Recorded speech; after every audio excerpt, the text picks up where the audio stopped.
চাওক BTCত উচ্ছেদটো ইমান সহজ নহয়, কাৰণ BTCত বহুত মানুহে মাটিৰ পট্টাই পোৱা নাই।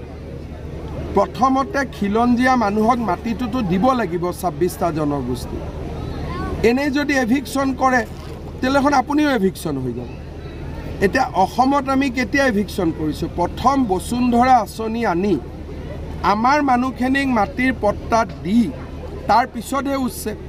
এতিয়া যদি BTAD ডাইৰেক্টলি উচ্ছেদ কৰে তেতিয়াহ'লে দেখোন কোচ, কলিতা, ৰাভা, বড়ো, আমাৰ গোৰ্খা, হিন্দীভাষী, আদিবাসী, বঙালী চবেই এভিকশ্যন হৈ যাব। দোষ কি? কাৰণ মাটি এতিয়ালৈকে তেওঁলোকৰ বিষ্মুতুৱাৰী শেষেই হোৱা নাই। যেতিয়া প্ৰক্ৰিয়াটো শেষ হ'ব, সকলো মানুহে মাটিৰ অধিকাৰ পালে তেতিয়াহে আপুনি ক'ব পাৰিব যে এইখিনি মানুহক উচ্ছেদ কৰক। গতিকে BTADত প্ৰথম কাম হ'ল মানুহক পাট্টা দিয়া, দ্বিতীয় কাম এভিকশ্যন। অসমত পাট্টা দিয়া কামটো হৈ গ'ল কাৰণে আমি এভিকশ্যনত লাগিছোঁ। গতিকে চব বস্তুৰ ছিকুৱেঞ্চ আছে, প্ৰণালীগতভাৱে আগুৱাই যাব লাগিব। এইটো ইম'শ্যন আৰু আৱেগৰ কাম নহয়।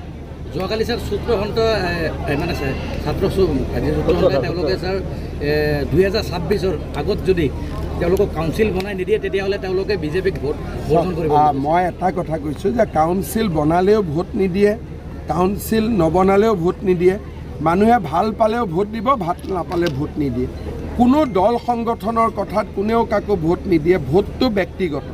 মাকৰ ভোট বেলেগ, বাপেকৰ ভোট বেলেগ, ল'ৰাৰ ভোট বেলেগ, বোৱাৰীৰ ভোট বেলেগ। কিন্তু সূত্ৰধাৰ সমাজখন পিছপৰা, কাউন্সিল লাগে, তাত মই সমৰ্থন কৰোঁ। কিন্তু এইটোৰ লগত ভোটৰ কোনো সম্পৰ্ক নাই।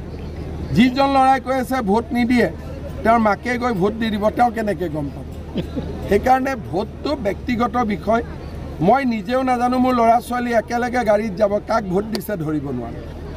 আৰু বাহিৰত ওলাই আহি চবকে ক'ব যে তোমাকে ভোট দিলোঁ বুলি। সেইকাৰণে ভোটৰ কথা কোনেও কাকো দায়িত্ব ল'ব নোৱাৰে।